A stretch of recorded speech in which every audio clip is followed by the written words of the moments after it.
Vakara koncerts Svētā Pētera baznīcā 12. jūnijā es varētu raksturot kā tādu klusas mīlestības dziedājumu. Šis nosaukums drīzāk droši vien ir vajadzīgs kā tāds ceļvedis kopējai atmosfērai vai sajūtai, kādu radīs visas programmas kopējais tēls un varbūt arī noskaņojums. Šeit satiekoties šiem trijiem muzikas radīšanas dižgariem, šiem trijiem mūsu līdzcilvēkiem, Arvo Pērtam, Pēterim Vaskam un Valentīnam Silvestrovam, mēs nonākam pie tādas vienas ļoti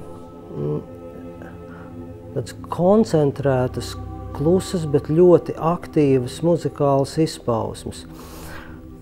Šai muzikālai trejādībai noteikti ir katram savs muzikāls rokraksts, katram savs pieskāriens sev izvēlētai tēmai, bet ir kaut kas ļoti būtisks un ļoti enerģētiski spēcīgs šai viņu pārstāvētajai ģenerācijai, un tas varbūt vienā vārdā ir izsakāms ar tādu enerģētiska un garīga kodola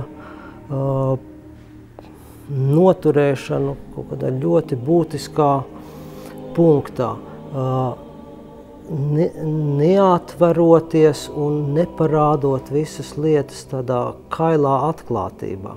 Kā koncerta centrālā asa noteikti būs Pētera Vaska mīlas dziesmu pasaules pirmatskaņojums.